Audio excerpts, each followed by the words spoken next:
Hello students, देखो हमने हमारा एक चैप्टर और कंप्लीट कर लिया था लास्ट क्लास तक, जो था पीरियोडिक प्रॉपर्टीज़।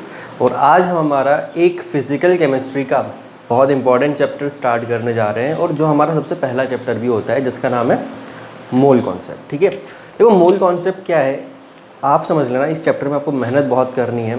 इस चैप्टर को बाद में पढ़ाने का रीज़न ये भी है कि थोड़ा सा आपको ना 11th की फील आ जाए, है ना, क्योंकि इस चैप्टर में आपको मैथमेटिकली ज़्यादा काम करना पड़ेगा।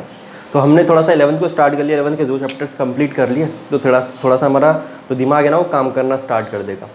देखो इस चैप्टर की बात करते हैं। देखो ये तो पक्का है कि हर बार एग्जाम में इसका क्वेश्चन आना है, लेकिन घूम घूम के आता है।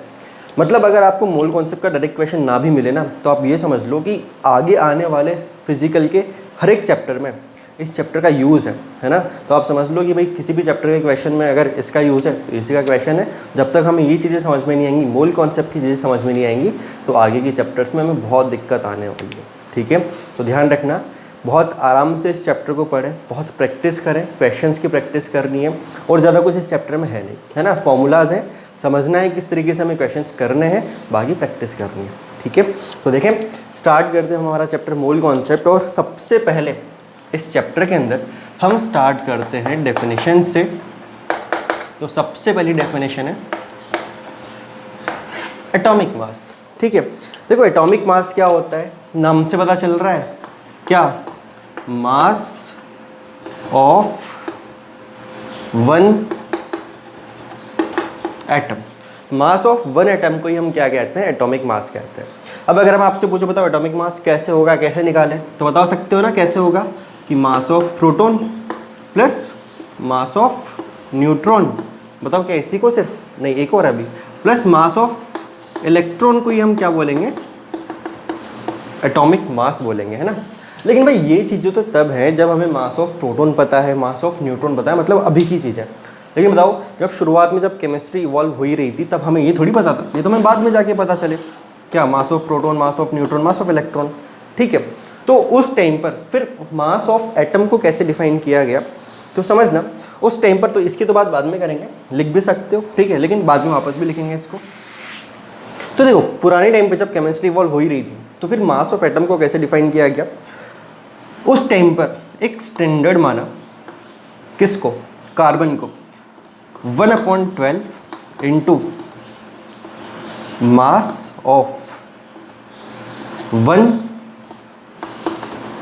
Atom of C12। C12 मतलब कार्बन के अलग अलग आइसोटोप्स होते हैं ना, उसमें 12 वाले की बात चल रही है। तो इसको स्टैंडर्ड माना, ठीक है, इस पूरे को। अब आप समझो स्टैंडर्ड मानने का रीज़न क्या है। अब मैं थोड़ी सी अलग बातें बता रहा हूँ। मैं आपसे एक क्वेश्चन पूछता हूँ, बताओ इस 1 किलोग्राम का मतलब क्या है ना। ये चीज़ें जानना बहुत ज़रूरी है, हल्के में नहीं लेना, इससे हमें और चीज़ें भी पता चलेंगी। 1 किलोग्राम का मतलब क्या है, इसका क्या सिग्निफिकेंस है। भाई हम ये तो जानते ही हैं 1 किलोग्राम वेट बताने के लिए काम आता है, लेकिन मतलब समझो सिग्निफिकेंस कहाँ है, क्या है, कहाँ से आया।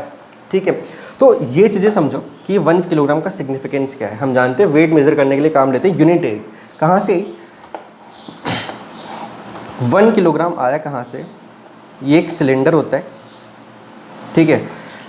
साइंटिस्ट थे, साइंटिस्ट ने कुछ ना कुछ जुगाड़ लगाया, जुगाड़ के लिए क्या किया कि भाई कैसे मास को मेज़र करें, तो एक स्टैंडर्ड सिलेंडर ले लिया उन्होंने।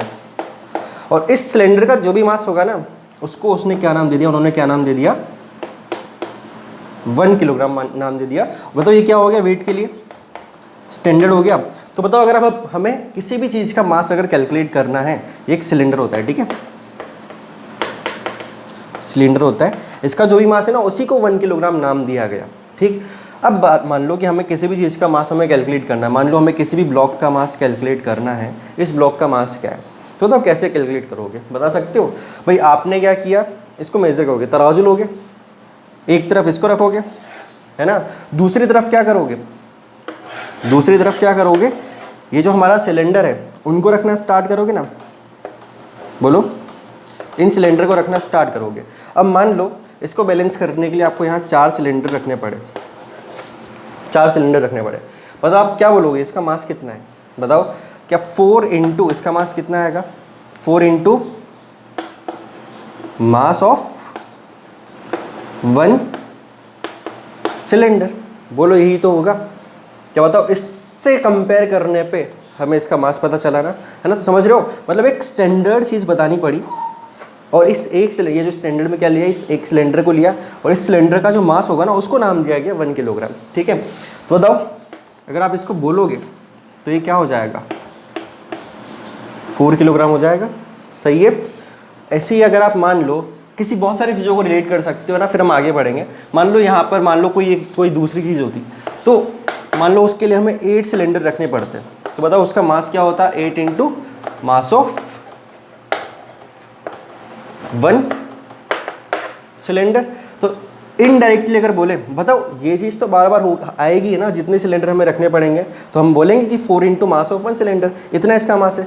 बताओ ये मास ऑफ 1 सिलेंडर सब में कॉमन हो गया, यही तो हमारा कितना है, 1 किलोग्राम। ठीक है, तो देखा जाए तो उस ब्लॉक का जो भी होगा उसका मास कितना हो जाएगा, 8 किलोग्राम हो जाएगा, है ना। तो समझने की कोशिश करो कि हमें जिस भी सब्सटेंस का मास कैलकुलेट करना है उसके लिए सबसे पहले एक स्टैंडर्ड मानना पड़ा, है ना। ऐसे मन से नहीं बता देंगे, एक स्टैंडर्ड बना, उससे कंपेयर कर करके मास को बताया जा रहा है। तो ऐसे ही अब हम बात करेंगे हमारे एटम्स की। अगर हम बात करें एटम्स के लिए, तो बताओ एटम्स के लिए स्टैंडर्ड किसको माना, इसको 1/12 into mass of 1 atom of carbon 12। तो अब एग्जाम्पल से समझना, मान लो आपको मास ऑफ 1 ओ एटम बताना है, कैसे बताओगे, 16 into 1/12 into mass of 1 atom of carbon 12। बोलो ऐसे तो बताओगे। बताओ अगर आपको मास ऑफ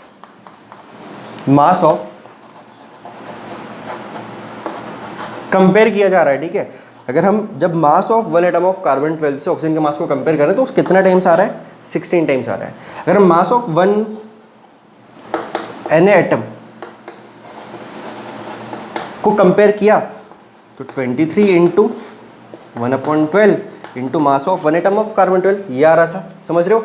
बताओ ऐसे जब आप हर एक एटम के लिए अलग अलग कैलकुलेट करोगे तो ये वैल्यू चेंज होगी। बताओ लेकिन ये तो सब सेम रहेगा ना, आ रही बात समझ में।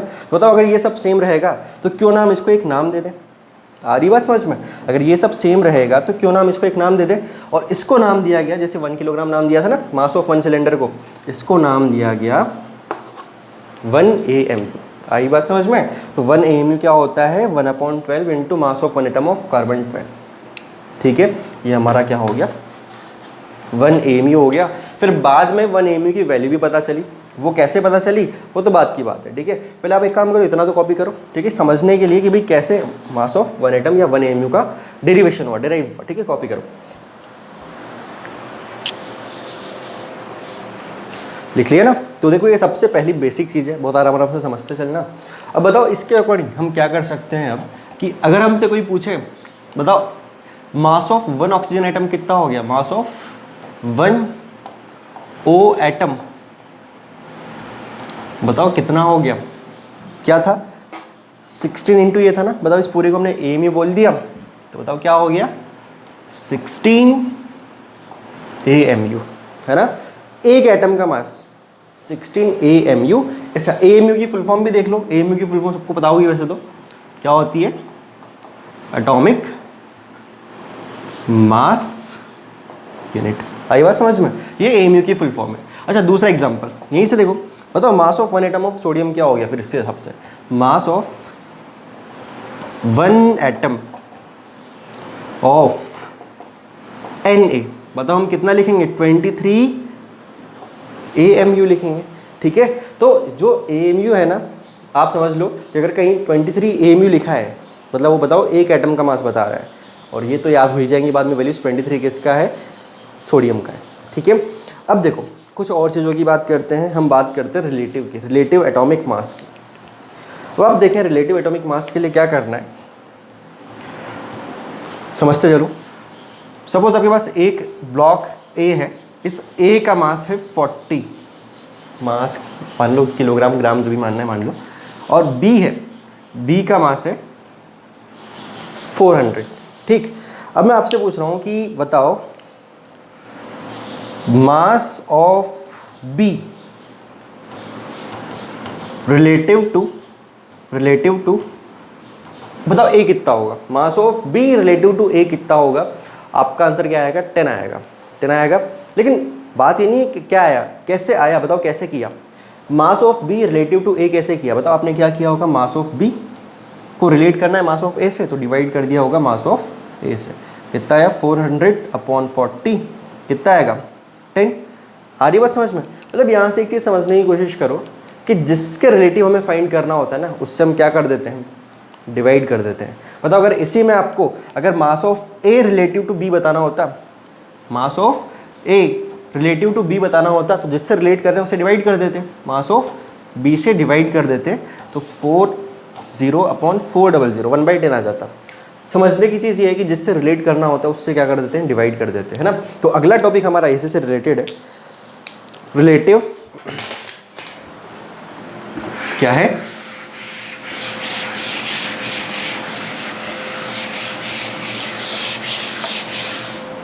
देखो अगला जो टॉपिक है वो यही है, रिलेटिव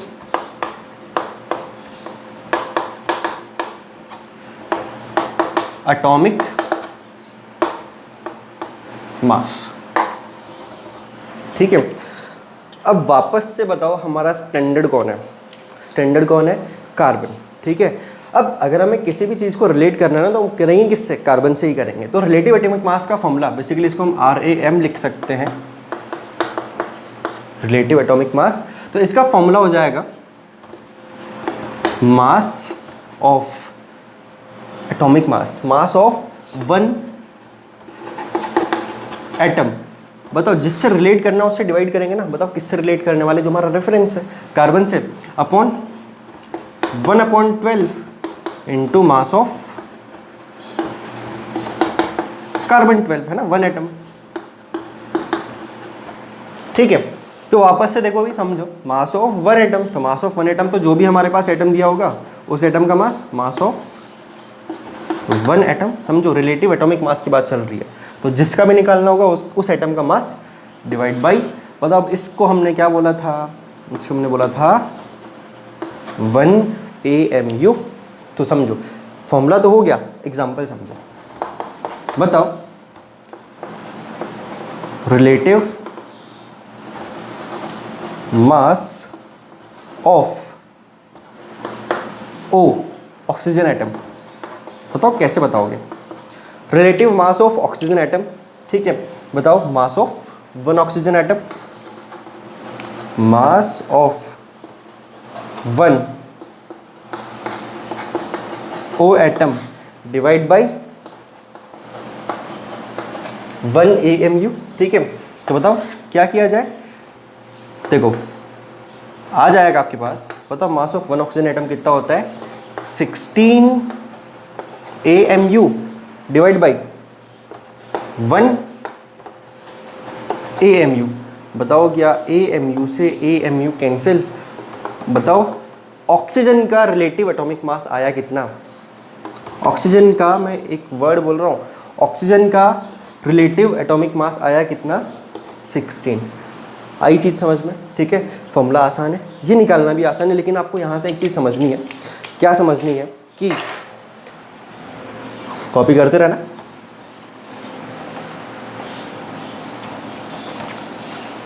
यहाँ से आपको समझना क्या है कि अगर मैं बात करूँ ऑक्सीजन की, है ना, मैं यहाँ दो चीज़ें लिख रहा हूँ, एक लिख रहा हूँ 16 और एक लिख रहा हूँ 16 AMU। बताओ, बता सकते हो कौन क्या है, बताओ ये जो 16 है, बताओ क्या ये रिलेटिव एटॉमिक मास है ना। ठीक है, बताओ ये क्या है, ये इसका एटॉमिक मास है।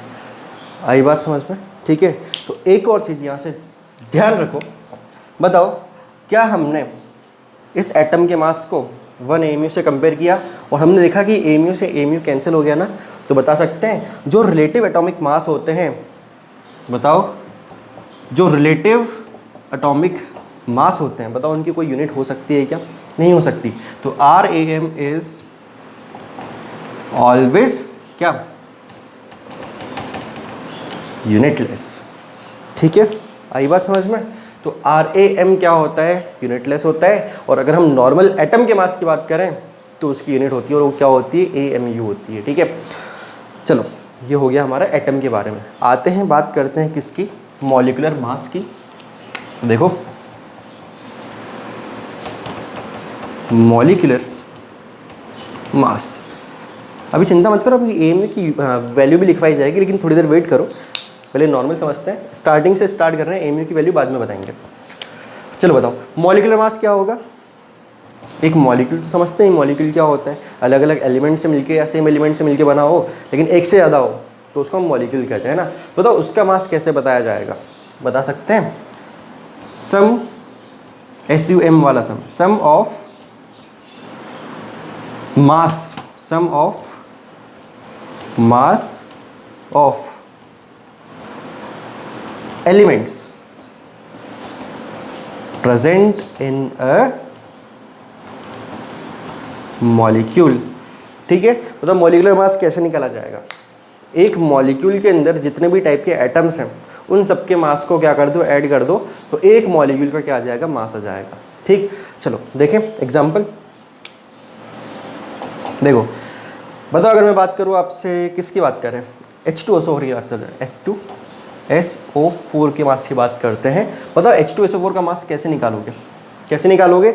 जितने भी टाइप के एलिमेंट्स हैं इसके अंदर उन सब के मास को क्या कर दोगे, ऐड कर दोगे। अब ऑफकोर्स नंबर पे भी डिपेंड कर देगा, नंबर जितना होगा उतनी बार उसको मल्टीप्लाई करोगे। तो बताओ हाइड्रोजन का मास कितना है, 1। बताओ कितने हाइड्रोजन एटम्स हैं, 2, H2 हो गया। प्लस बताओ सल्फर कितना, एक सल्फर का होता है कितना, 32। प्लस बताओ कितने ऑक्सीजन है, 4, तो 16 इंटू एक ऑक्सीजन एटम का मास कितना, 16 AMU। कितने ऑक्सीजन है, 4। तो जब आप इसको टोटल करोगे ना तो आ जाएगा कितना, 98 AMU। आई बात समझ में। तो इस तरीके से हम क्या कर सकते हैं, मॉलिक्यूल्स का भी मास निकाल सकते हैं। तो देखो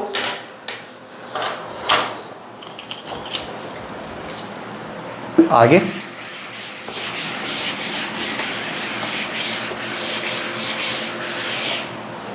ध्यान रखना ये सिर्फ एक मॉलिक्यूल का मास आया है, एक H2SO4 मॉलिक्यूल का मास क्या होता है। अब देखो कुछ महान लोग क्या सोचते हैं, समझना। बताओ ये तो मॉलिक्यूल है ना, तो मॉलिक्यूल की यूनिट हमने AMU क्यों लगा दी है ना, एटॉमिक मास यूनिट, तो ये तो गलत है। ऐसे ही फालतू का डाउट है, तो है ना, फालतू का डाउट कैसे भाई, हमने मास तो सबका ऐड ही किया ना, हर एक एटम का मास ऐड किया है ना, लेकिन फिर भी ऐसे लोगों की दुविधा को ख़त्म करने के लिए आगे जाके 1 AMU को सिर्फ क्या बोला गया, 1 U बोला गया। ये तो एटॉमिक मास यूनिट है ना, इसका नाम है यूनिफाइड मास। ठीक है, तो 1 AMU को आगे जाके सिर्फ U बोल दिया गया। तो अगर आप चाहो तो H2SO4 का जो मॉलिक्यूल का जो मास है ना 98, तो उसको सिर्फ क्या लिख सकते हो, U लिख सकते हो, और U ही लिखा जाता है बाद में जाके, है ना। तो दोनों चीज़ें एक ही हैं, बस चेंज कर दिया थोड़ा सा, AMU को आगे जाके क्या बोल दिया गया, U बोल दिया गया, जिसकी फुल फॉर्म है यूनिफाइड मास। ठीक है, चलो अब बात करते हैं और आगे की। देखो अब जैसे जैसे केमिस्ट्री इवॉल्व हुई, चीज़ें आगे बढ़ी, तो एक डिवाइस बना क्या, स्पेक्ट्रोमीटर। एक डिवाइस बना स्पेक्ट्रोमीटर। ये स्पेक्ट्रोमीटर कर क्या सकता है, ये स्पेक्ट्रोमीटर जो है ना वो बहुत छोटे छोटे पार्टिकल्स का भी आपको मास बता सकता है। समझ रहे हो, ये स्पेक्ट्रोमीटर जो है ये छोटे छोटे पार्टिकल्स का भी मास बता सकता है। कैसे बता सकता है वो हमें नहीं जानना, बस बता सकता है। तो जब इस स्पेक्ट्रोमीटर से मास ऑफ 1 C12 एटम फाइंड किया गया। अब बताओ, अब जब ये बन गया तो मास ऑफ 1 एटम फाइंड कर सकते हैं ना, तो वो आया 1.992 इंटू 10⁻⁻23 ग्राम्स। बात समझ में आ रही है। जब इस स्पेक्ट्रोमीटर से हमने कार्बन 12 के एक एटम का मास निकाला तो तो वो कितना आया 1.992 इंटू 10⁻⁻23 ग्राम्स। तो बताओ क्या अब आप तो भाई अगर ये पता ही चल गया तो क्या हम बताओ एक AMU की वैल्यू बता सकते हैं? बताओ 1 AMU कितना होगा? 1 AMU कितना होगा? 1/12 into mass of 1 atom of carbon 12 मतलब 1.992 इंटू 10⁻⁻23। बोलो सही है? तो जब इस वैल्यू को कैलकुलेट करोगे तो तब जाके आपको 1 AMU की वैल्यू मिली 1.667 इंटू 10⁻⁻24 ग्राम्स। 1.667 into 10⁻⁻24 grams. ठीक है, किलोग्राम्स में लिखोगे तो -27 किलोग्राम्स। ठीक है, तो देखो यहाँ से हमने AMU की वैल्यू निकाल ली। फिर अगर हम आगे बात करें तो ऐसे ही मास ऑफ इलेक्ट्रॉन निकाल लिया गया, मास ऑफ प्रोटॉन निकाल लिया गया, मास ऑफ न्यूट्रॉन निकाल लिया गया। तो उनके मास तो आप पहले से जानते भी हैं। बताओ मास ऑफ 1 प्रोटॉन और 1 न्यूट्रॉन हम बोलते हैं सेम होता है। मास ऑफ प्रोटॉन और मास ऑफ न्यूट्रॉन हम जानते हैं सेम होता है। दोनों की वैल्यू भी मैंने आपको लिखवा रखी है पहले। ठीक है, तो मास ऑफ प्रोटॉन क्या होता है? 1.6725 इंटू 10⁻⁻24 ग्राम्स। और मास ऑफ न्यूट्रॉन क्या होता है? इसकी जैसा होता है, बिल्कुल सेम, बस थोड़ा सा डिफरेंस 1.6749 इंटू 10⁻⁻24 ग्राम्स। बताओ मास ऑफ इलेक्ट्रॉन कितना होता है? 9.1 इंटू 10⁻⁻28 ग्राम्स या -31 किलोग्राम्स। ठीक है, तो देखो ये हमारे पास सबकी वैल्यू आ चुकी है। जो छोटे छोटे पार्टिकल्स हमें जानने हैं आगे भी, उन सबके मास की वैल्यू हमारे पास आ गई है। लेकिन इंपॉर्टेंट चीज़ आप देखो कि अगर आप कंपेयर करो, रिलेट करो इन दोनों को, बताओ ये क्या आसपास लगभग क्या ये 1 AMU के बराबर ही आ रहे हैं ना? बोलो बात समझ में आ रही है? क्या ये जो इनके मास हैं ये वाले, देखो अगर आप देखो तो 1.67 1.667 है ना, 10⁻⁻24 10⁻⁻24। तो अगर आप देखो तो दोनों की वैल्यू बहुत पास में है ना। तो यही अब आपको थोड़ी सी चीज़ें क्लियर करूँगा। पहले आप एक काम करो, इतना कॉपी करो, फिर हम आगे बढ़ते हैं। लिख लिया? तो देखो और आगे बढ़ते हैं और चीज़ों को आगे बढ़ाते हैं और बात करते हैं। जैसे हमने बात की रिलेटिव एटॉमिक मास की, बताओ अब तो मैंने मॉलिक्यूल भी डिफाइन कर लिया, तो हम उसके लिए भी डिफाइन कर सकते हैं क्या? Relative molecular mass. अब मेरे ख्याल से इसमें कोई दिक्कत आनी ही नहीं है, फॉर्मूला सेम है ना। बस क्या करना है, एटम की मास की जगह मॉलिक्यूल का मास रखेंगे। तो RMM is equal to mass of 1 molecule upon 1 AMU। ठीक है, तो बस एग्जाम्पल अगर आप देखो, बताओ RMM ऑफ H2SO4 कितना होगा? बताओ mass of 1 molecule of H2SO4 upon 1 AMU। बताओ कितना आया? 90 आया ना। कोई यूनिट थोड़ी होगी, AMU से AMU कट गया। मतलब ध्यान रखना, वैसे लिख भी लिया हमने कि रिलेटिव मास की कोई यूनिट नहीं होती, तो बार बार लिखने की जरूरत नहीं है। रिलेटिव मासेस यूनिटलेस ही होते हैं। ठीक है, देखो अब बढ़ते हैं आगे। देखो अभी हमने ये कंप्लीट किया। अब इससे हम ये समझेंगे, देखो क्या आपको पता है या आपने ऐसा सुना है या आपने ऐसा किया भी है कि ये आपका कार्बन है, ये कार्बन का एटॉमिक नंबर है और ये कार्बन का मास नंबर है। और जब भी आपसे कोई पूछता है कि बताओ कार्बन के एटम का मास क्या है, तो आप इस मास नंबर को देख के बता देते हो कि 12 AMU है। ठीक है, सोडियम की बात करें कितना है? 11 और 23। तो ये इसका मास नंबर है। क्या है? मास नंबर है। मास नंबर है, लेकिन अगर आपसे कोई पूछता है कि बताओ सोडियम के एक एटम का मास क्या है, तो आप इस मास नंबर को ही लिखते हो और बस उसके पीछे क्या बोल देते हो, AMU। तो चलो मेरा आपसे सवाल है कि भाई आपसे पूछा जा रहा है मास और आप नंबर को मास बोल रहे हो, मतलब समझ रहे हो कि 23 तो मास नंबर है। मतलब आप समझो कि आपकी क्लास में कुछ बच्चे हैं, मान लो 20 बच्चे हैं, है ना, तो आपसे पूछे कि बताओ आपकी क्लास का मास कितना है, तो आप 20 बोलोगे क्या? 20 तो बच्चे हैं, अब हर एक बच्चे का कुछ ना कुछ मास होगा ना, तो मास तो ज़्यादा होगा ना, ठीक है। तो मास नंबर को मास बोला क्यों जा रहा है, तो आप समझो इसका डेरिवेशन क्यों ऐसा हुआ, समझते हैं।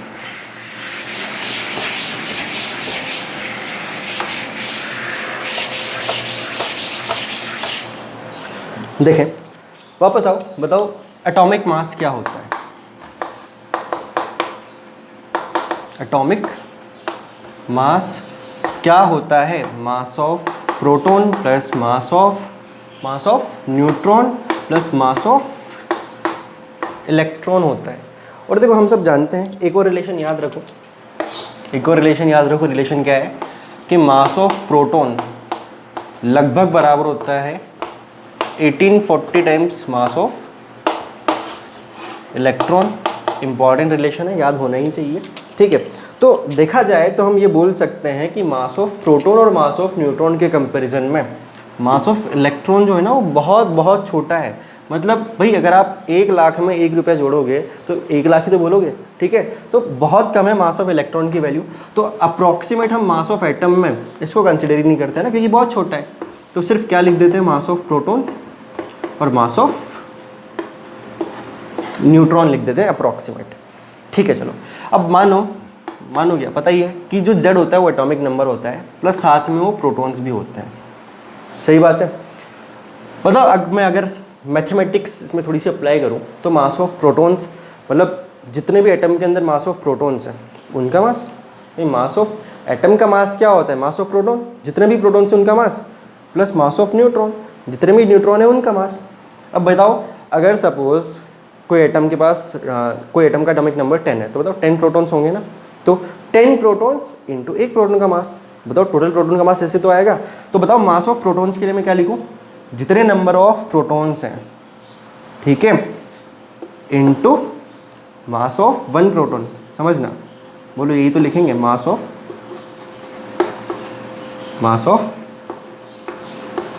बोलो क्या यही समझ में आया। टोटल प्रोटॉन्स का मास कैसे आएगा, जितने नंबर ऑफ प्रोटॉन्स हैं और 1 प्रोटॉन का मास, सीधी सी बात। प्लस बताओ मास ऑफ न्यूट्रॉन, जितने नंबर ऑफ न्यूट्रॉन्स हैं, स्मॉल n नंबर को, और ये वाला न्यूट्रॉन्स के लिए है ना, जैसे न्यूट्रॉन्स देखो, इनटू बताओ क्या लिखेंगे, मास ऑफ 1 न्यूट्रॉन लिखूंगा ना। चलो इतना समझ में आ गया। क्या अभी अभी आपने बोला था कि जो मास ऑफ 1 प्रोटॉन या फिर 1 न्यूट्रॉन लगभग बराबर है किसके, एक mu 1.667 इंटू 10⁻⁴। बताओ कि लगभग मतलब पूरा का पूरा लगभग बराबर हम बोल सकते हैं 1 AMU के है। मास ऑफ 1 प्रोटॉन और 1 न्यूट्रॉन बराबर किसके है, एक AMU के। याद करो इसकी भी वैल्यू क्या होती है, 1.6725 इंटू 10⁻⁴, 1.6749 इंटू 10⁻⁴, 1.667 इंटू 10⁻⁴। बताओ लगभग बराबर ही तो है। तो बताओ क्या मैं इनकी वैल्यू को 1 AMU से रिप्लेस कर सकता हूँ, बहुत आराम से कर सकता हूँ। तो देखो क्या number of protons into mass of 1 proton की जगह मैं 1 AMU लिख दूँ, 1 AMU plus number of neutrons into mass of 1 neutron की जगह मैं 1 AMU लिख दूं। क्लियर है यहां तक? चलो आगे देखो। अब बताओ हम क्या करें कि यहां से स्टार्ट कर रहा हूं मैं। बताओ हम क्या करेंगे, बताओ number of proton plus number of neutron. ऐसा मैंने क्यों लिखा, क्योंकि मैंने 1 AMU कॉमन ले लिया। बताओ 1 AMU कॉमन आएगा तो बाहर लिख देंगे उसको 1 AMU।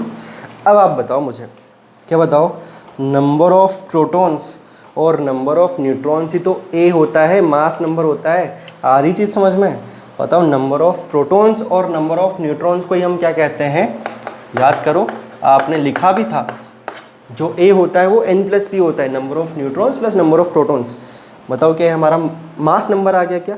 बताओ मास नंबर के पीछे यूनिट लगी है किसकी? वेट की। तो बताओ क्या जो मास, देखो यहाँ से ऊपर आओ, ये A हो गया ना मास नंबर, और बताओ इसकी यूनिट क्या हो गई? मतलब देखो रीज़न समझ रहे हो कि क्योंकि देखो ये मास नंबर आ रहा ना यहाँ पर फाइनली, तो मास नंबर कितना?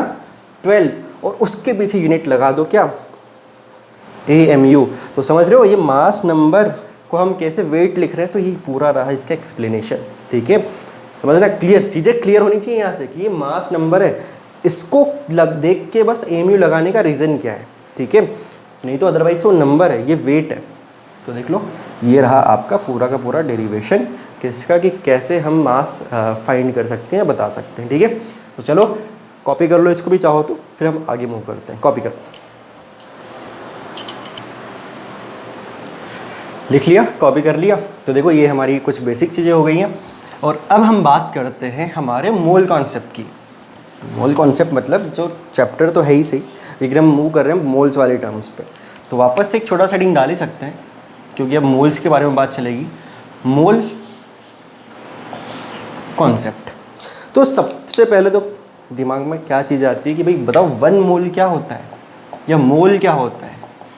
तो हम बचपन से जानते तो है ही कि बताओ 1 मोल में कितने पार्टिकल्स होते हैं? 6.023 इंटू 10⁻23 क्या होते हैं?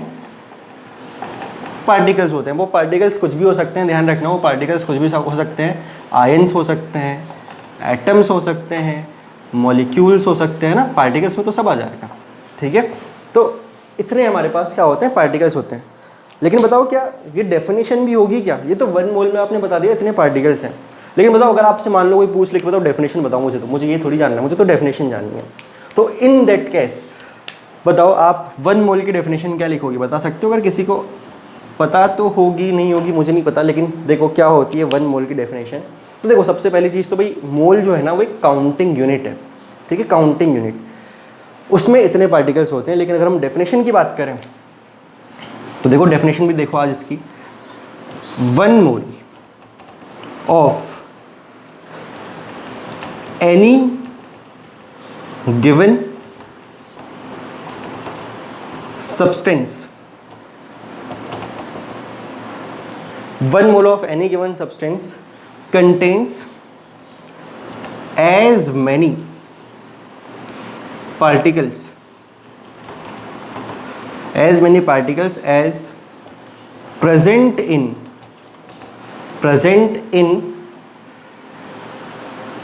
12 ग्राम, या ऐसे लिखो present in 12 gram carbon 12 sample. देखो क्या हो गया, 1 mole of any given substance contains as many particles as present in 12 gram carbon 12 sample, full stop. ठीक है, समझो क्या कहना चाह रहा है डेफिनेशन में कि भाई 1 मोल में कितने पार्टिकल्स होते हैं? 1 मोल में उतने पार्टिकल्स होते हैं जितने 12 ग्राम कार्बन 12 के सैंपल में नंबर ऑफ कार्बन पार्टिकल्स होंगे या कार्बन एटम्स होंगे। समझना, 1 मोल में उतने पार्टिकल्स होते हैं जितने, अगर आप कार्बन 12 का 12 ग्राम ले लो तो उसमें जितने कार्बन होंगे ना उतना 1 मोल होता है। समझना, और यहीं से ये आता है निकल के। अभी तक तो हम ये सिर्फ जानते हैं कि इतने होते हैं 1 मोल में पार्टिकल्स, लेकिन ये आता यहीं से है। बताऊँ कैसे? देखो एक बार आप डेफिनेशन को तो पहले अच्छे से पढ़ लो, ठीक है, फिर हम बात करते हैं इसकी। देखो क्या कह रहा है ये इसमें कि हमने ले लिया 12 ग्राम किसका सैंपल? कार्बन 12 का 12 ग्राम ले लिया है ना, तो इसमें जितने कार्बन एटम्स, भाई 12 ग्राम में कुछ तो कार्बन एटम्स होंगे, तो जितने होंगे ना वही हमारा क्या है 1 मोल है, और वो इतना आना चाहिए। अब देखो कैसे आएगा वो समझना।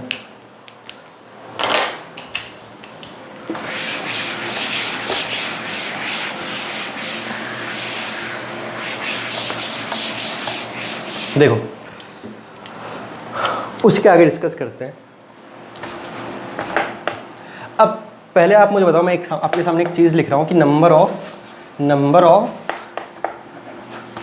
कार्बन एटम्स, इसके आगे लिख रहा हूँ, मैंने लिख दिया 12/1.992 इंटू 10⁻⁻23 ग्राम्स। ठीक है, देखो ये मैंने क्या लिखा, नंबर ऑफ कार्बन एटम्स इस डेफिनेशन से लिखा है। अब इसको समझो, ये 12 ग्राम जो मास गिवन है, तो ये बताओ ये वैल्यू क्या लिखी मैंने, अगर आपको याद हो तो बताओ, ये वैल्यू थी एक कार्बन एटम के मास की। आप समझो, अगर मैंने आपको बोला कि 100 ग्राम्स टोटल चॉकलेट्स हैं आपके पास, है ना, 100 ग्राम टोटल चॉकलेट्स हैं, और वन चॉकलेट का मास 10 ग्राम है। 100 ग्राम चॉकलेट है और एक चॉकलेट का मास 10 ग्राम है, तो बताओ नंबर ऑफ चॉकलेट्स कितनी होगी, नंबर ऑफ चॉकलेट्स कितनी होगी, कैसे बताओगे, टोटल मास में से एक का मास डिवाइड करोगे तो 10 चॉकलेट्स आ जाएंगे। बोलो ऐसे तो नंबर निकाला ना, जब हमें टोटल मास पता था और एक का मास पता था तो हमने नंबर निकाल लिया कितनी होगी। बताओ यही तो काम करना है यहाँ पर भी। बताओ टोटल कार्बन का मास कितना है, 12 ग्राम। बताओ एक कार्बन का मास कितना है, इतना। बताओ टोटल को एक से डिवाइड करोगे तो बताओ नंबर आ जाएगा ना कार्बन एटम्स का। तो जब ये काम किया गया तो आप देख लो, अब आप देखो, बताओ कि इस 10⁻23 को मैं ऊपर भेजूं तो +23 हो जाएगा, है ना। और बताओ जब 12 को मैं 1.9, मतलब ऑलमोस्ट देखो 2 ही तो है, 12/2 ही तो करना ऑलमोस्ट। बताओ 6 के आसपास वैल्यू आनी चाहिए ना, तो जो वैल्यू आती है बताओ कितनी आती है, 6.0, कई लोग 6.022 भी बोलते हैं, कहीं 6.023 भी बोलते हैं, उसमें कोई फ़र्क नहीं पड़ा, कुछ भी लिख सकते हो, ठीक है। तो बताओ क्या ये वही वैल्यू आ जाएगी ना, देखा। बताओ यही क्या है हमारा 1 मोल। 1 मोल वो क्वांटिटी है किसी भी सब्सटेंस की जिसमें उतने पार्टिकल्स होते हैं जितने 12 ग्राम कार्बन के अंदर नंबर ऑफ कार्बन एटम्स होते हैं। हाँ, ये बात समझ में। तो देखो ये आपका आ गया 1 मोल में नंबर ऑफ पार्टिकल्स, और याद करो इसको हम जानते हैं एक नाम से, एवोगैड्रोस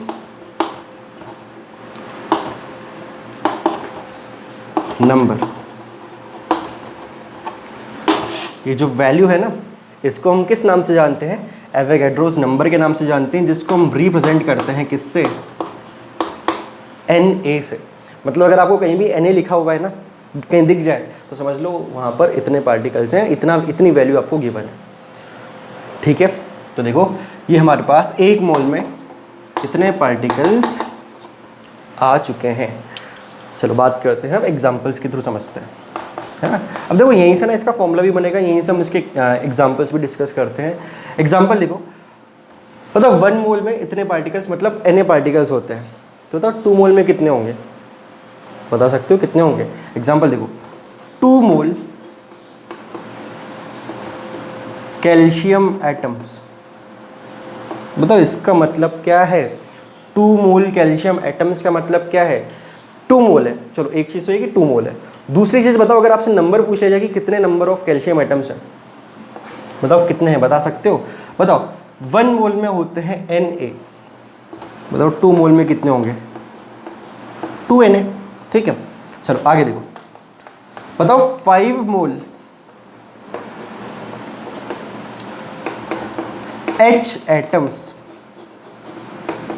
बता सकते हैं कि 5 मोल एक तो H एटम्स हैं, और बताओ कितने नंबर ऑफ हाइड्रोजन एटम्स हैं। तो बताओ अगर 1 मोल में Na होते हैं तो बताओ 5 में कितने होंगे, 5 इंटू Na हो जाएंगे, सीधी सी बात है ना। सिर्फ एटम्स के लिए नहीं कर सकते, मॉलिक्यूल्स के लिए भी कर सकते हैं। देखो एग्जांपल, सपोज आपको बोला जा रहा है 10 मोल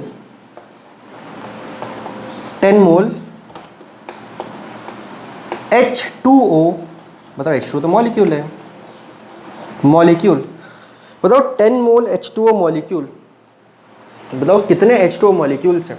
अगर 1 मोल H2O मॉलिक्यूल होते, 1 मोल H2O मॉलिक्यूल होते तो NaH2O मॉलिक्यूल्स होते इतने होते, तो बताओ 10 होंगे, तो 10 इंटू Na हमारे पास क्या हो जाएंगे, H2O के मॉलिक्यूल्स हो जाएंगे, है ना। अब यहाँ से ना मैं आपको एक और केस कवर करवाऊँगा कि यहाँ तो H2O मॉलिक्यूल्स बोले, है ना, यहाँ एटम्स में मैं निकलवाऊँगा आपसे, लेकिन अभी उसको रहने दो। अभी तो मैं आपको एक फॉर्मूला बता रहा हूँ, इस चीज़ को देखो ध्यान से, है ना। हम निकाल रहे हैं नंबर ऑफ़ एटम्स, है ना। तो देखो यहाँ से बता सकते हो नंबर ऑफ़ एटम्स का फॉर्मूला क्या बन जाएगा। अगर आप ध्यान से देखो तो नंबर ऑफ़ एटम्स का एक यहाँ से फॉर्मूला बन जाएगा, नंबर ऑफ एटम्स बोल लो या पार्टिकल्स बोलो, ठीक है, पार्टिकल्स में सारी चीज़ कवर हो जाएगी। Number of particles is equal to, बताओ अगर आपको मोल गिवन है और पार्टिकल्स पूछा तो ध्यान से देखो, क्या उस मोल को हमने Na से मल्टीप्लाई किया, क्या जो मोल गिवन है उसको हमने Na से मल्टीप्लाई किया, जो मोल गिवन है उसको हमने Na से मल्टीप्लाई किया, मतलब बताओ फॉर्मूला क्या हो गया, मोल्स इनटू Na। आ रही है बात समझ में, फॉर्मूला हमारा क्या हो गया, मोल्स इनटू Na, ठीक है। चलो एक फॉर्मूला हमारा निकल गया है, number of particles is equal to जितने मोल्स होंगे उसको Na से मल्टीप्लाई कर दो, उसमें जो भी होगा, जो भी चीज़ गिवन होगी उसके अंदर पार्टिकल्स आ जाएंगे आपके। अच्छा बताओ क्या यहाँ से आप अगर इस फॉर्मूला को चेंज करो, उल्टी बात करो, मतलब अगर आपको नंबर ऑफ पार्टिकल्स दिए हैं, समझना, अभी मोल्स दिए थे, पार्टिकल्स निकालने थे, है ना। मान लो अगर आपको पार्टिकल्स दिए हैं और मोल्स पूछ लिया तो बताओ क्या करोगे, बताओ उल्टा काम। आप तो भाई डायरेक्ट देख के बता सकते हो, अगर आपको पार्टिकल्स दे दिए और मोल्स पूछ लिए तो बताओ क्या इस Na से डिवाइड ही तो करना है ना। तो मैं एक काम करो, इस फॉर्मूला को ना एक बहुत अच्छे तरीके से याद रखो। हम बात कर रहे हैं देखो किसकी, number of particles, number of particles, और इस तरफ हमने ले लिया मोल्स, ठीक है।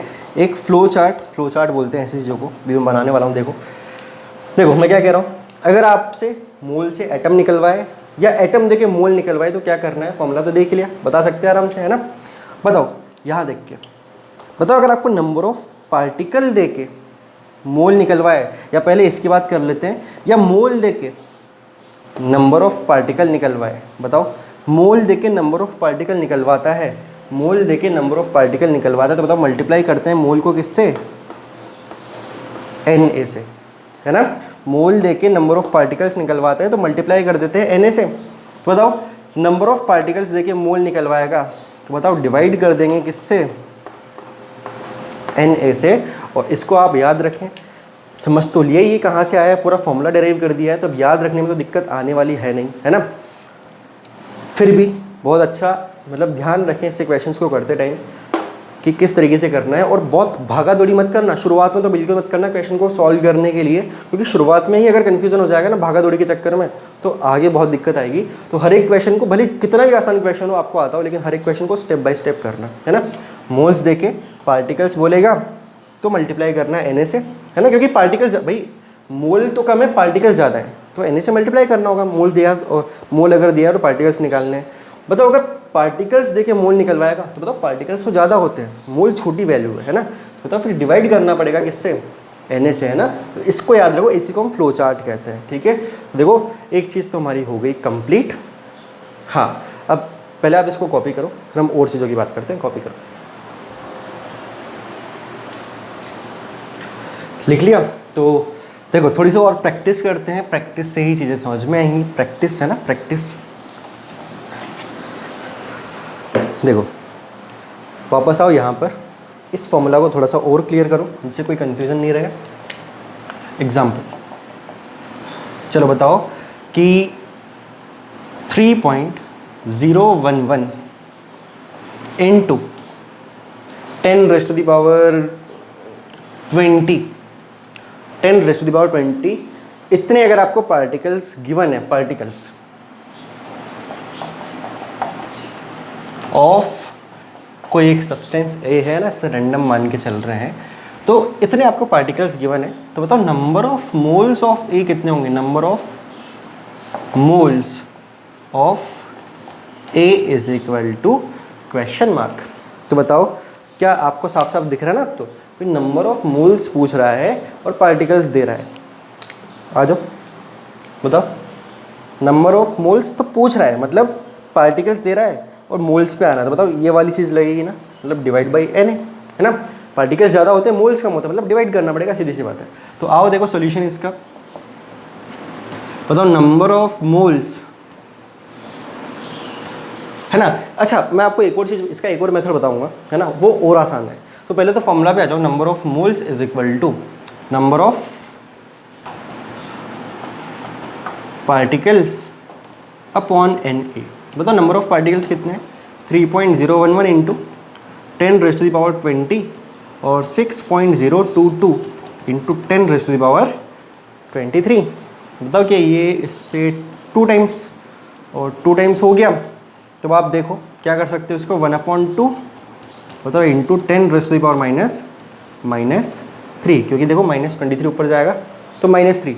और फर्दर इसको अगर सॉल्व करो तो बताओ क्या यहाँ में 10/2 करके यहाँ 10⁻⁴ लिख दूँ तो आ जाएगा 5 इंटू 10⁻⁴ मोल्स ऑफ ए। इतने मोल्स हैं इतने पार्टिकल्स के, आई बात समझ में।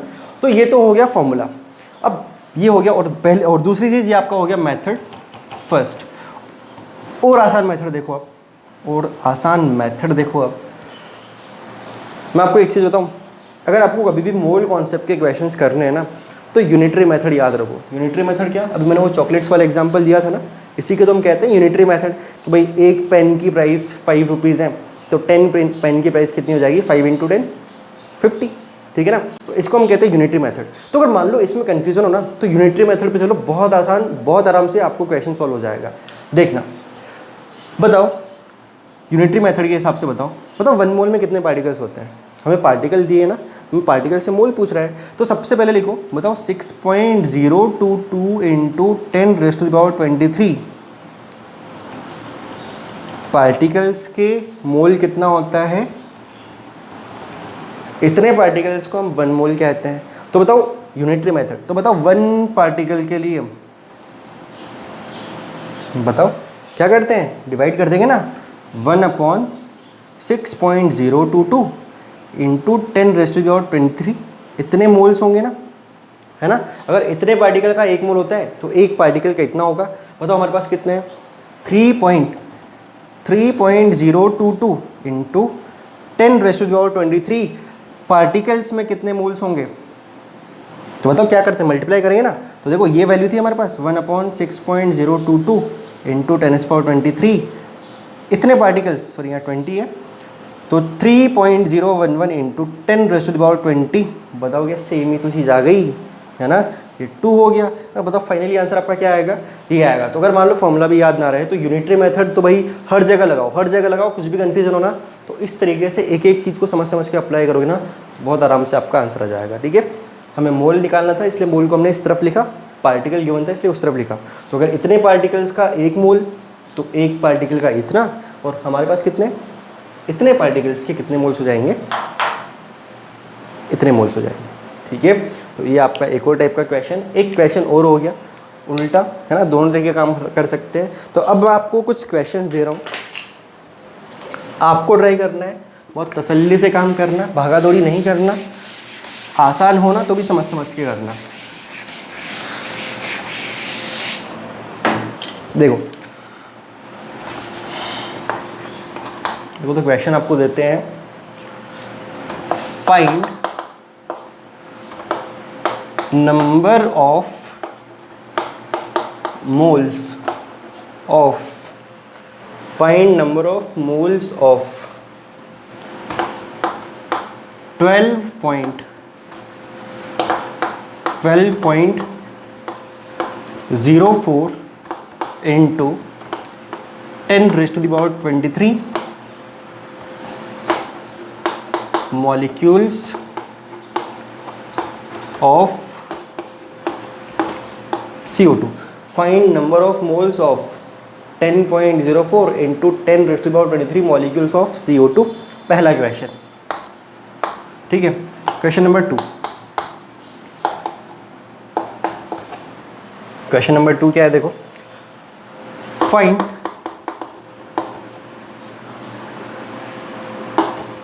number of atoms present in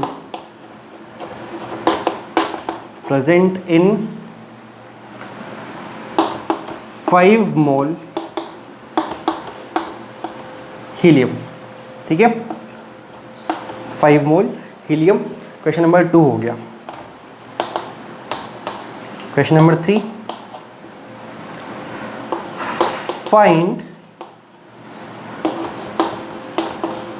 total number of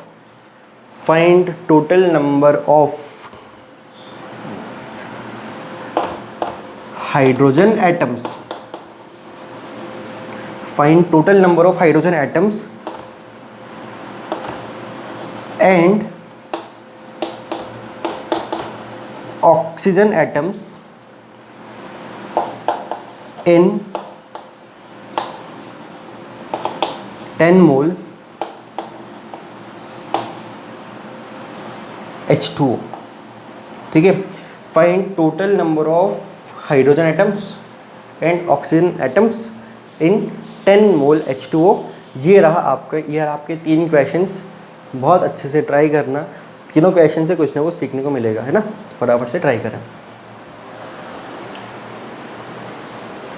कर लिया सॉल्व। ठीक है, तो देखें,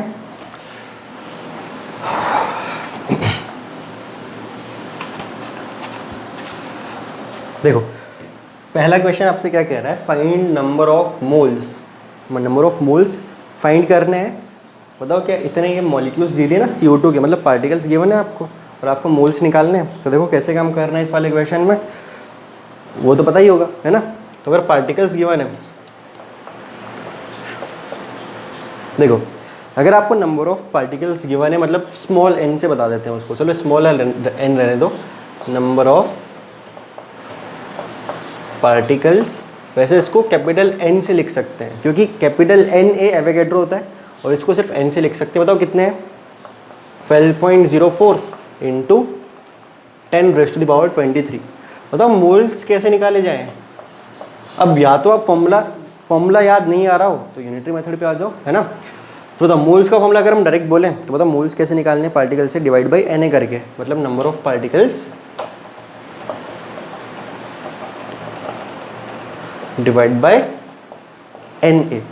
ठीक है, तो अब आप देखो, बताओ नंबर ऑफ पार्टिकल्स कितने हैं, 12.04 इंटू 10⁻23 डिवाइड बाई, बताओ Na कितना होता है, 6.022 इंटू 10⁻23। क्या बताओ ये इससे ये 2 टाइम्स कैंसिल हो गया, ये पूरा का पूरा कैंसिल हो गया। बताओ कितने नंबर ऑफ मोल्स आए, कितने मोल CO2, 2 मोल CO2। आ गई चीज़ समझ में। तो ये आपका पहले क्वेश्चन का आंसर है। यूनिटरी मेथड से भी लगा सकते हो। यूनिटरी मेथड से कैसे स्टार्ट करते हैं कि ये रहा, कहाँ गया वो, 6.022 इंटू 10⁻23 में 1 मोल, तो बताओ 1 में 1/, और इसमें तो इससे मल्टीप्लाई कर देते, यही आंसर आता। आते हैं दूसरे क्वेश्चन पे, सॉल्यूशन सेकंड का। देखो इसमें क्या कह रहा है, find number of atoms present in 5 mole helium.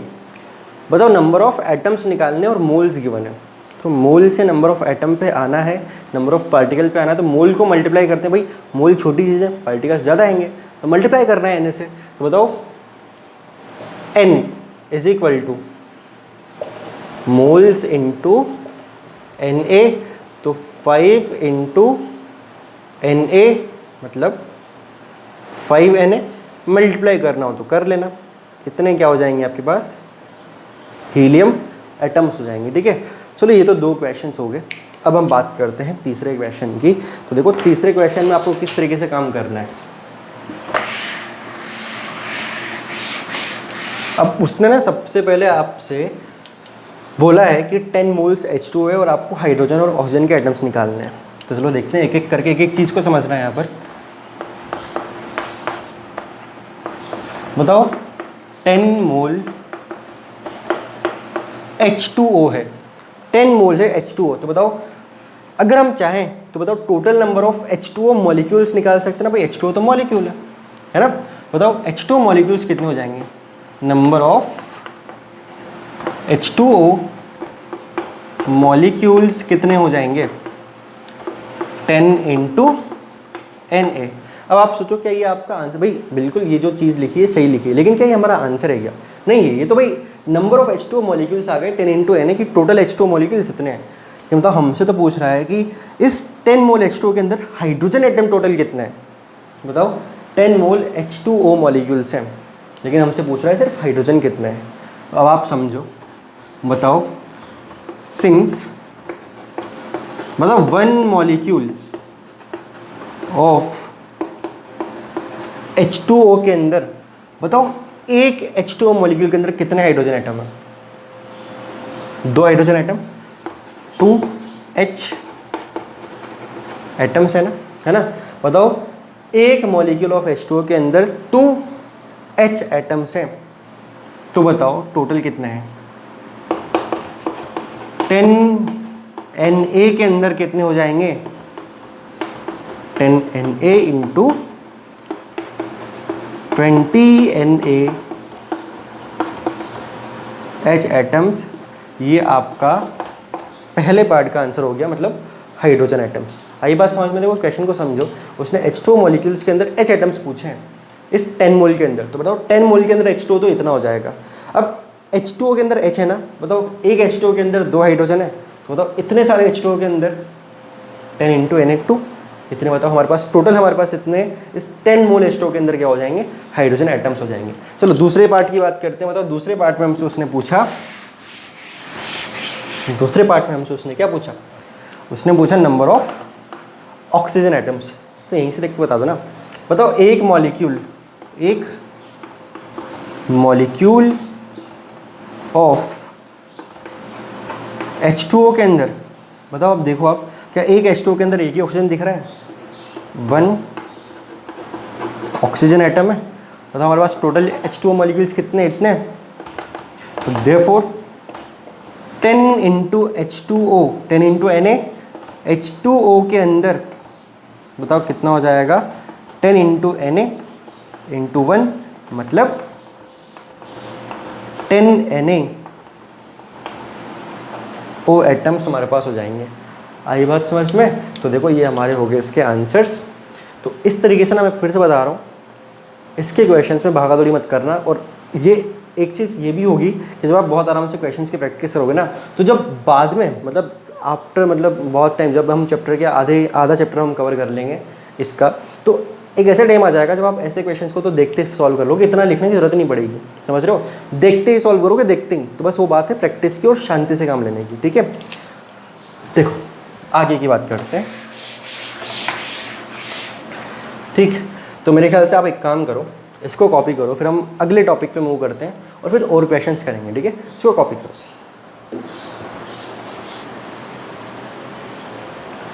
अच्छा, तो अभी एक काम करो, कोई टॉपिक स्टार्ट नहीं कर रहे, मैं आपको एक और क्वेश्चन करवाना चाह रहा हूँ, इसको सॉल्व करो आप। क्या गिवन है आपको, 10 मोल H2SO4 sample is given, then calculate। 10 मोल आपको H2SO4 दिया जा रहा है ना, बोल रहा है कैलकुलेट करो number of H2SO4 molecules. Second part, number of hydrogen atoms. Third part, number of oxygen atoms, ठीक है। Fourth part, number of electron. Fifth part, number of क्या कैलकुलेट करोगे, न्यूट्रॉन, नंबर ऑफ न्यूट्रॉन, ठीक है। और देखो फिर कैलकुलेट करो, मोल्स ऑफ हाइड्रोजन एटम, अगला part moles of oxygen atoms, अगला part moles of electron, moles of electron, moles of neutron, है ना। तो देखो ये 9 पार्ट्स हैं, ठीक है। 9 कैलकुलेट करो, फटाफट से इसको कैलकुलेट करो। मतलब अगर आपको भाई पोज कर रहे हो, जितना टाइम लेना है लो, लेकिन कोशिश करना कि सही आंसर निकालो, ठीक है। चलो ट्राई करो। कर लिया सॉल्व? तो देखो एक एक पार्ट को डिस्कस करते हैं और आप देखना कि आपसे कहाँ गलती हुई है। और अगर किसी ने सारे पार्ट्स को सॉल्व कर लिया और अगर आपका आंसर सही है तो मतलब आप बहुत अच्छे से इस पार्ट को सीख चुके हो, ठीक है। तो देखें पहला पार्ट बहुत आसान है। मतलब 10 मोल H2SO4 है, तो बताओ नंबर ऑफ H2SO4 मॉलिक्यूल्स कितने हो जाएंगे? 10 इंटू, ये आपके पास क्या है? H2SO4 के मॉलिक्यूल्स हैं, है ना। पहला पार्ट। आते हैं दूसरे पार्ट पे। बताओ दूसरा पार्ट आपसे क्या कह रहा है? दूसरा पार्ट आपसे कह रहा है कि बताओ नंबर ऑफ हाइड्रोजन एटम्स कितने हैं। तो ये वाला पार्ट भी हमने अभी भी किया है ना। अब आप थोड़ा सा स्पीड बढ़ाने की कोशिश करो। बताओ 10 मोल H2SO4, तो आप इसको तो साइड में रखो। बताओ एक H2SO4 के अंदर कितने हाइड्रोजन है? 2, है ना। तो बताओ इतने H2SO4 के अंदर कितने हाइड्रोजन होंगे? Number of hydrogen atoms. अब थोड़ा सा कोशिश करो समझने की, भाई एक H2SO4 के अंदर 2 हाइड्रोजन, तो बताओ इतने H2SO4 के अंदर 10 Na इंटू 2 हाइड्रोजन एटम्स कितने? 20 Na हाइड्रोजन एटम्स, ठीक है। आ जाओ थर्ड पार्ट पे। थर्ड पार्ट आपसे कह रहा है नंबर ऑफ ऑक्सीजन एटम्स। वापस से बताओ एक मॉलिक्यूल ऑफ H2SO4 के अंदर 4 ऑक्सीजन है, 4। तो बताओ नंबर ऑफ ऑक्सीजन एटम्स कैसे लिखोगे? बताओ एक के अंदर 4 है, बताओ हमारे पास टोटल H2SO4 मॉलिक्यूल्स कितने हैं? 10 Na, और हर एक के अंदर 4 ऑक्सीजन होगी, कितना आ गया? 40 Na O एटम्स। आई बात समझ में? 40 Na आपके पास O एटम्स हो गए। अगला पार्ट आपको बोल रहा है हाँ नंबर ऑफ इलेक्ट्रॉन्स। अब ये बताओ आपने कैसे किया होगा, है ना। तो चेक करना नंबर ऑफ इलेक्ट्रॉन्स वाला पार्ट आपने कैसे किया। अब आप बताओ भाई आपको 10 मोल H2SO4 के अंदर कितने इलेक्ट्रॉन्स हैं टोटल, ये बताने हैं। तो पहले आपको ये बताना पड़ेगा ना, भाई हमें बताने हैं इतने मॉलिक्यूल्स के अंदर इलेक्ट्रॉन। तो पहले ये बता दो एक के अंदर कितने हैं और उसको इससे मल्टीप्लाई कर दो। आया समझ में? तो बताओ कौन सा पार्ट है? Fourth part. Number of electrons in 1 H2SO4 molecule. बता सकते हैं कितने होंगे? इलेक्ट्रॉन्स निकालना आता है, हमने जनरल केमिस्ट्री में सीखा था, है ना। या सीखा ही है, हर जगह कहीं ना कहीं सीखा ही है हमने। तो बताओ हाइड्रोजन के अंदर एक इलेक्ट्रॉन होता है, कितने हाइड्रोजन है? 2। सल्फर के अंदर कितने इलेक्ट्रॉन? जितना एटॉमिक नंबर 16, तो 16 इलेक्ट्रॉन प्लस ऑक्सीजन के पास इसका एटॉमिक नंबर 8, तो 8 इलेक्ट्रॉन्स और कितने हैं? 4, है ना। बता सकते हो कितने हो जाएंगे? ये 32 प्लस 16 48 प्लस 2 कितने इलेक्ट्रॉन्स एक मॉलिक्यूल के अंदर? 50 इलेक्ट्रॉन्स। बताओ अगर एक मॉलिक्यूल के अंदर 50 इलेक्ट्रॉन्स, तो बताओ 10 Na H2SO4 के अंदर कितने हो जाएंगे? 10Na, एक के अंदर 50, तो इसके अंदर इंटू 50 मतलब 500 Na इलेक्ट्रॉन्स आ जाएंगे आपके पास। ठीक है, ये आपका फोर्थ पार्ट हो गया। मतलब फोर्थ पार्ट अगर समझ में आ गया होगा तो फिफ्थ अब कर लोगे, है ना। चाहो तो पोज करके ट्राई कर सकते हो, मैं बता रहा हूँ फिफ्थ पार्ट। फिफ्थ पार्ट आपको क्या कह रहा है, नंबर ऑफ न्यूट्रॉन्स। बताओ, one number of neutrons in one H2SO4 neutron in one H2SO4 molecule. बताओ कितने हो जाएंगे एक H2SO4 के अंदर। बताओ न्यूट्रॉन। अब बताओ, क्या बताओ हाइड्रोजन के पास न्यूट्रॉन होता है कि नहीं होता? तो हाइड्रोजन को तो जाओ साइड में कर दो। बताओ 2 हाइड्रोजन एटम है, एक भी नहीं होता इनके पास। तो सल्फर के पास बताओ mass number minus atomic number 32 minus 16 neutrons. ठीक है, प्लस ऑक्सीजन के पास mass number 16, atomic number 8, 16 minus 8 8, एक के पास 8 तो 4 के पास, है ना। तो देखो बस ये 0 है, कैलकुलेट करो कितना आएगा, 48 न्यूट्रॉन्स इन वन मॉलिक्यूल।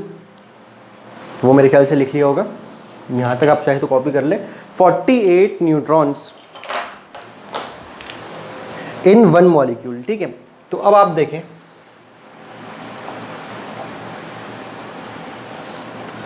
अगर 48 एक मॉलिक्यूल के अंदर है तो हमारे पास कितने हैं बताओ। 10Na H2SO4 के अंदर बताओ कितने होंगे। 10Na इंटू 48 तो 480 Na न्यूट्रॉन्स आ जाएंगे हमारे पास। ठीक है, चलो अगला पार्ट है सिक्स्थ पार्ट। ठीक, मोल्स ऑफ हाइड्रोजन एटम्स। अब यहाँ तो आप कर लोगे, है ना, लेकिन moles of hydrogen atoms, moles of hydrogen atom के लिए आपको जरूरत पड़ेगी नंबर ऑफ हाइड्रोजन एटम्स की। तो बताओ कि हमने नंबर ऑफ हाइड्रोजन एटम निकाले हैं ना, 20 है ना। तो बस आपको कुछ नहीं करना, बताओ मोल्स ऑफ, अच्छा ध्यान रखना मोल्स को, अब ध्यान रखना हम मोल्स को ना स्मॉल n से लिखते हैं। अभी रहने देता हूँ, अभी तो मैं सिर्फ ये लिख देता हूँ, मोल्स ऑफ हाइड्रोजन एटम्स। बताओ अगर पार्टिकल्स पता हो तो डिवाइड कर दे, मोल छोटी टर्म है, पार्टिकल्स ज़्यादा होंगे तो डिवाइड करना पड़ेगा ना। तो 20 Na हमारे पास टोटल थे, divide by Na, 20 mole hydrogen atom है। ठीक, seventh part moles of oxygen atom. बताओ टोटल कितने हैं, 40 divide by Na, 40 mole oxygen atoms है हमारे पास। अगला कौन सा हो गया, कौन सा रह गया, ये दोनों। तो देखो 8th moles of electron, moles of, अब बताओ मोल्स ऑफ इलेक्ट्रॉन निकालने हैं तो बताओ क्या मुझे नंबर ऑफ इलेक्ट्रॉन्स चाहिए ना, number of electrons upon Na। तो नंबर ऑफ इलेक्ट्रॉन्स कितने हैं टोटल, 10 मोल H2SO4 के अंदर 500 Na upon Na is equal to 500 mole electron आ गए आपके पास। आगे देखो, लास्ट पार्ट आपसे कह रहा है मोल्स ऑफ न्यूट्रॉन। बताओ मोल्स ऑफ न्यूट्रॉन कितना होगा, नंबर ऑफ न्यूट्रॉन्स कहाँ रहा, ये रहा, नंबर ऑफ न्यूट्रॉन्स ये रहा, 480 Na अपॉन Na 480 मोल न्यूट्रॉन प्रेजेंट होंगे 10 मोल H2SO4 के अंदर। और देखो ये आपके सारे के सारे पार्ट्स आपके हो गए हैं कंप्लीट। ठीक है, तो देखो वैसे तो मुझे आपको आज मास वाला टर्म भी पढ़ाना था, जैसे मोल्स के रिस्पेक्ट में फॉर्मूला है ना, सॉरी नंबर ऑफ पार्टिकल्स के रिस्पेक्ट में और मोल्स का जो फॉर्मूला है, वैसे जब हम आगे पढ़ेंगे अगला टर्म होगा हमारा मास, है ना, मोलर मास, तो उसके अंदर भी फॉर्मूला आएगा। तो अब मेरे ख्याल से आज के लिए हम इतना रखते हैं, मोलर मास वाले पार्ट को हम अगले लेक्चर से कवर करेंगे। बहुत आराम से हमने पढ़ा है ना, इतना टाइम नहीं लगता नंबर ऑफ पार्टिकल्स में, लेकिन फिर भी हमने बहुत आराम से पढ़ा है। ठीक है, आप एक काम ज़रूर कर लेना कि मॉड्यूल ले लेना, है ना, मॉड्यूल से जो बेसिक क्वेश्चंस होंगे ना, बेसिक क्वेश्चंस वो थोड़ा सा करने की कोशिश करना, है ना। मे बी आपको भले आज एक लेक्चर का पार्ट हुआ है, अगला लेक्चर आएगा, 2-3 लेक्चर के बाद ना आप थोड़ा सा क्वेश्चंस को स्टार्ट कर देना, तो थोड़ी सी चीज़ आपको टाइम टू टाइम कवर होती चली जाएगी, ठीक है। तो देखो आज के लिए इतना ही, हो सके तो ये तो प्रैक्टिस करोगे ही, रिवाइज तो करोगे ही, और अगर आपके पास कोई छोटी मोटी बुक हो तो उससे कुछ बेसिक क्वेश्चंस कर लेना आप, ठीक है। और हाँ, एक क्वेश्चन मैं आपको देता हूँ, चलो एक काम करना, ट्राई कर लेना। एक क्वेश्चन मैं आपको दे रहा हूँ, होमवर्क है आपका, अगले लेक्चर में हम इसको डिस्कस कर लेंगे।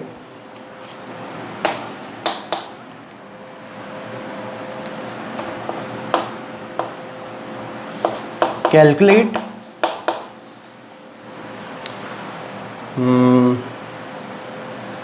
Number of electron, calculate number of electron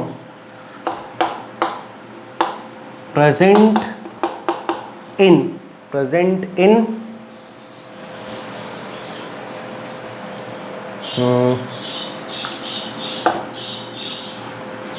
5 mole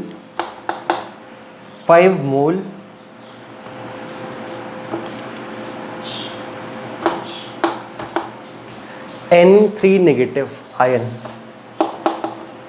है ना। क्वेश्चन को देखो क्या कह रहा है, calculate the number of electrons present in 5 mole N3 negative ions, ठीक है।